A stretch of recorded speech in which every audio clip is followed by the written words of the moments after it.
প্রথমে আছে বহুপদী রাশি চেনার উপায়। আমরা পরীক্ষায় বহুপদী রাশি আসলে অ্যান্সার করতে পারি না বা বহুপদী রাশি চিনতেই পারি না।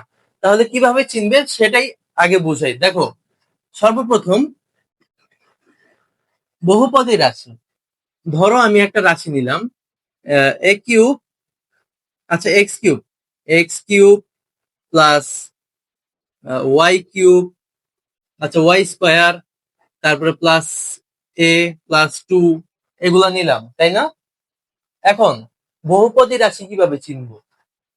প্রথমেই আমার বহুপদী রাশি চিনতে হলে শর্ত হচ্ছে এই যে তোমার CP to the power N, CP to the power N, এই এনটা বা উপরে যে সংখ্যাটা থাকবে এটা অঋণাত্মক পূর্ণ সংখ্যা হবে। অঋণাত্মক, দেখো ধনাত্মক কিন্তু বলি নাই, অঋণাত্মক পূর্ণ সংখ্যা হতে হবে।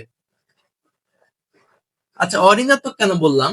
কারণ অঋণাত্মক যদি হয় তাহলে তোমার ধনাত্মক গুলা হচ্ছে 1 2 3 4 এভাবে উপরের দিকে গেছে, কিন্তু অঋণাত্মক কারা? জিরো সহ, শূন্য সহ উপরের দিকে যা আছে ধনাত্মক সংখ্যা এগুলোকে অঋণাত্মক পূর্ণ সংখ্যা বলে। তাহলে সামনে একটা সহগ থাকবে, সি দ্বারা সহগকে বুঝাইছে, সহগ।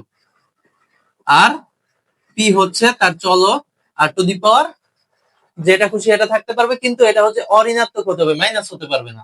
আচ্ছা আমি যদি বলি যে এক্স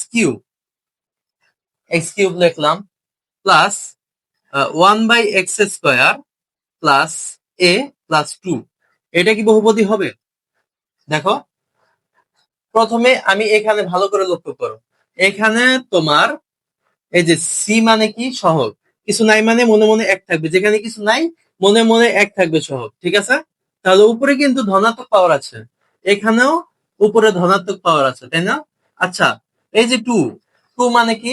কিছু নাই মানে মনে মনে সামনে এক আছে, কিছু নাই মানে মনে মনে সামনে এক আছে। এটার সাথে যদি এক্স দিই আমি, এটার সাথে এক্স দিলে তোমার এক্সট্রা তো থেকে যেতেছে যদি এক্স এর পাওয়ার 1 দিই। কিন্তু যদি জিরো দেই, জিরো দিলে কিন্তু কোনো কিছুর উপরে পাওয়ার জিরো মানে ওইটার মান হচ্ছে 1, যেটার উপরই পাওয়ার জিরো দাও ওইটা সমান সমান 1 হবে। তাহলে আমার এই যে এখানে কিছু নাই, 2 এর সাথে কিছু নাই মানে এক গুণ আকারে আছে, এক মানে হচ্ছে এক্স এর উপরে পাওয়ার জিরো, তাই না? তার মানে এটাও কিন্তু একটা বহুপদীর ভিতরে পড়ে। এইবার ও কি বহুপদীর ভিতরে পড়বে? X to the power minus N, মানে কোনো কিছুর উপরে যদি পাওয়ারটা মাইনাস থাকে এটা আমি এভাবে লিখতে পারি 1 বাই, উপরে 1 থাকলো ভগ্নাংশ আকারে নিচে x to the power N দিতে পারি, ঠিক আছে? তাহলে উপরে 1 আছে, নিচে এক্স টু দি পাওয়ার 2 আছে, তার মানে কি এক্স টু দি পাওয়ার -2 না? এই সূত্র অনুযায়ী যদি আমি পিছনের দিকে ব্যাক করি এক্স টু দি পাওয়ার -2, তাহলে এই যে ঋণাত্মক আইসা পড়ছে এটা কি বহুপদী হবে? না, হবে না, ঠিক আছে?